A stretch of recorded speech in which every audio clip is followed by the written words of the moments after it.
Hello viewers, welcome to my channel. आज हम बड़ी सोच का बड़ा जादू बुक का 9 चैप्टर का 4 पार्ट पढ़ने जा रहे हैं। मेरी फर्म को एक कॉन्ट्रैक्ट मिला था। हमें सॉफ्ट ड्रिंक बोटलिंग करने वाली एक छोटी कंपनी को परामर्श सेवाएं देनी थी। कॉन्ट्रैक्ट काफ़ी बड़ा था, लगभग $9,500 का। हमारा ग्राहक बहुत बड़ा लिखा नहीं था, उसका बिजनेस भी ठीक नहीं चल रहा था और पिछले कुछ सालों में उसने बड़ी भारी गलतियां की थी। कॉन्ट्रैक्ट मिलने के 3 दिन बाद मैं अपने सहयोगी के साथ उस कंपनी के प्लाट में गया जो हमारे ऑफिस से 45 मिनट दूर था। आज तक मैं नहीं जानता कि बातें किस तरह शुरू हुई, परंतु किसी न किसी कारण हम दो लोग अपने ग्राहक के नकारात्मक गुणों पर बात करने लगे। हम उसकी मूर्खता पर हंस रहे थे, जिस वजह से उसने अपनी राह में दिक्कतें खड़ी कर ली। उसने अपनी समस्याओं के बारे में हमसे सलाह लेने के बजाय अपनी बुद्धि पर भरोसा किया था और उसी का नतीजा था कि आज उसके बिजनेस का भट्टा बैठ चुका है। मुझे अपनी कही हुई एक बात खास तौर पर याद है। केवल एक चीज ही मिस्टर एफ को गिरने से रोक रही थी और वो है उनका मोटापा। मेरी सहयोगी ने भी इस चर्चा में अपना योगदान दिया और उसके लड़के को देखो, उसकी उम्र लगभग 35 साल होगी, परंतु अपने काम के बारे में उसकी एकमात्र योग्यता यह है कि उसे अंग्रेजी बोलना आता है। रास्ते भर हम सिर्फ अपने ग्राहक की बुराई करते रहे और ये सोचते रहे कि वो कितना मूर्ख था। तो हम उस दोपहर हमारी चर्चा बहुत ठंडी साबित हुई। अब जब मैं पीछे मुड़कर सोचता हूँ तो मुझे लगता है कि शायद हमारा ग्राहक यह समझ गया था कि उसके बारे में हमारी सोच नकारात्मक थी। उसने सोचा होगा, ये लोग सोचते हैं कि मैं मूर्ख हूँ या नासमझ हूँ और वे मुझसे चिकनी चुपड़ी बातें करके मुझसे पैसे ऐंठना चाहते हैं। 2 दिन बाद मुझे इस ग्राहक की 2 लाइनों की चिट्ठी मिली जिसमें लिखा था, मैंने फैसला किया है कि मैं आपकी परामर्श सेवाओं का लाभ नहीं उठाना चाहता। अगर आज की तारीख तक आपकी सेवाओं का कोई भुगतान मुझे करना हो तो कृपया अपना बिल भिजवा दें। 40 मिनट के नकारात्मक विचारों की कीमत हमें इस तरह चुकानी पड़ी कि हमारे हाथ में $9,500 का कॉन्ट्रैक्ट चला गया। इससे भी ज्यादा दुखद बात यह थी कि हमारे भूतपूर्व ग्राहक ने 1 महीने बाद शहर के बाहर की एक फर्म की परामर्श सेवाएं ले ली। अगर हमने उसके अच्छे गुणों पर अपना ध्यान केंद्रित किया होता तो हमने अपनी ग्राहक को नहीं खोया होता और उसमें अच्छे गुण थे, ज्यादातर लोगों में होते हैं। आप एक काम करें जिसमें आपको मजा भी आएगा और साथ ही साथ आप सफलता का यह मूलभूत सिद्धांत भी सीख सकेंगे। अगले 2 दिनों तक आप जितनी चर्चाएं सुन सकते हो सुने। 2 बातों पर ध्यान दें, चर्चा के दौरान कौन ज्यादा बोल रहा है और कौन ज्यादा सफल है। मैंने यह प्रयोग सैकड़ों बार किया है और इसके बाद में इस नतीजे पर पहुंचा हूँ, यह व्यक्ति जो सबसे ज्यादा बोलता है और वो व्यक्ति जो सबसे ज्यादा सफल होता है, वे दोनों व्यक्ति शायद ही कभी एक होते हैं। शायद इसका अपवाद भी नहीं होता। व्यक्ति जितना सफल होता है वो चर्चा में उतना ही ज्यादा उदार होता है, यानी कि वो सामने वाले को अपने बारे में बातें करने देता है, अपने विचार, अपनी उपलब्धियां, अपने परिवार, अपनी नौकरी, अपनी समस्याएं के बारे में बातें करने देता है। चर्चा की उदारता 2 तरह से होता आपको ज्यादा सफल बनाती है। पहला, चर्चा की उदारता से आपके दोस्त बनते हैं। दूसरा, चर्चा की उदारता से आपको लोगों के बारे में ज्यादा जानने का मौका मिलता है। याद रखिए, आप आदमी दुनिया में किसी भी चीज से ज्यादा खुद के बारे में बातें करना पसंद करता है। जब आप उसे इस बात का मौका देते हैं तो वो आपको पसंद करने लगता है। चर्चा में उदारता से दिखाना दोस्त बनाने का सबसे आसान और अचूक तरीका है। और चर्चा में उदारता का दूसरा लाभ भी महत्वपूर्ण है, जिसमें आप लोगों के बारे में ज्यादा जान पाते हैं। जैसा हमने पहले अध्याय में कहा है, हम अपनी सफलता की प्रयोगशाला में लोगों का अध्ययन करते हैं।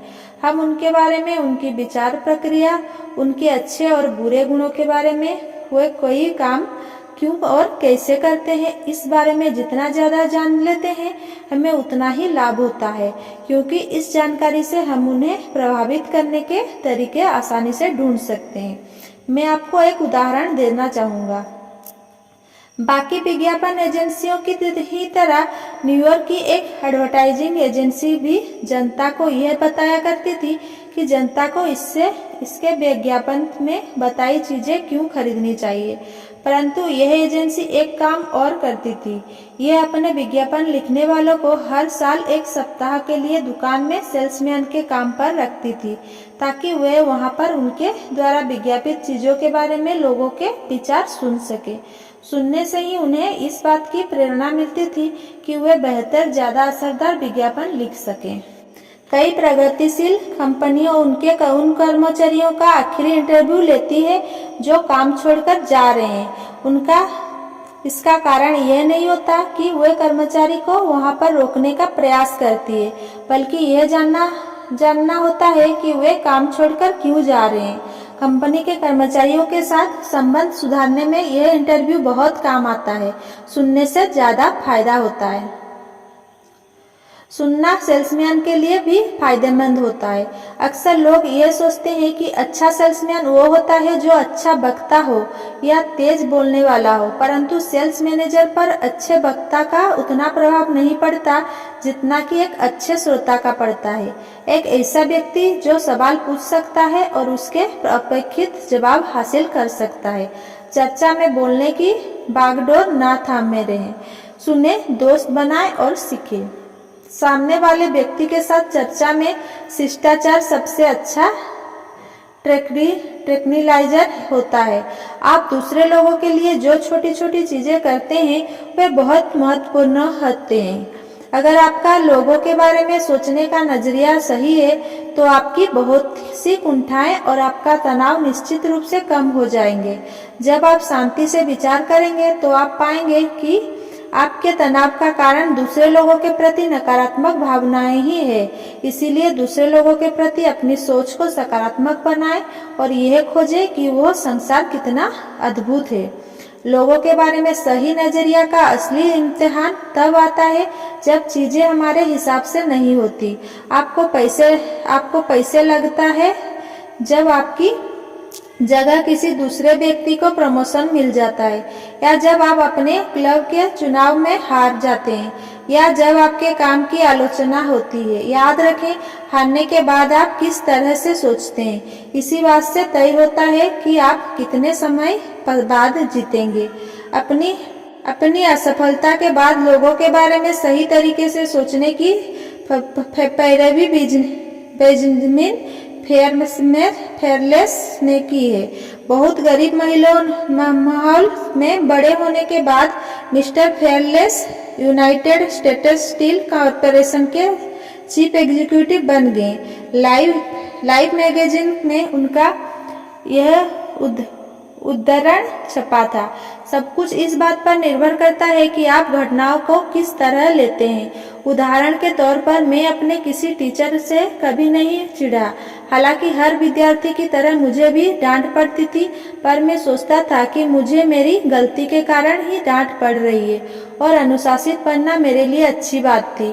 मैंने अपनी हर बॉस को भी पसंद किया है। मैंने हमेशा ये कोशिश की है कि मैं उन्हें खुश रखूं और वे जितना चाहते हैं मैं उससे ज्यादा काम करूं। ऐसा नहीं है कि मुझे कभी निराश नहीं हुई। कई बार मेरी जगह किसी दूसरे व्यक्ति को प्रमोशन दे दिया गया, परंतु मैंने ये कभी नहीं सोचा कि मैं ऑफिस की राजनीति का शिकार था, या मेरे प्रति किसी का पूर्वाग्रह था, या मेरे बॉस का फैसला गलत था। दुखी होने, झल्लाने और नौकरी छोड़ देने के बजाय मैंने तार्किक दृष्टि से विचार किया। निश्चित रूप से दूसरा व्यक्ति प्रमोशन के लिए मुझसे ज्यादा योग्य था। जब प्रमोशन का अगला मौका आएगा तब तक मैं ऐसा क्या कर सकता हूँ कि मैं उस योग्य बन पाऊँ। साथ ही मैं कभी अपने आप पर भी नाराज नहीं हुआ कि मैं क्यों असफल हुआ था। मैंने कभी हीन भावना से पीड़ित होने में अपना समय बर्बाद नहीं किया। जब भी कोई बात बिगड़ जाए तो बेंजामिन फेयरलेस को याद करें। सिर्फ 2 काम करें। खुद से पूछे जब प्रमोशन का अगला मौका आएगा तब तक मैं ऐसा क्या कर सकता हूँ कि मैं उस योग्य बन जाऊं। दूसरा, निराश या हताशा होने में समय और ऊर्जा बर्बाद ना करें। अपने आप को नाकों से अगली बार जीतने की योजना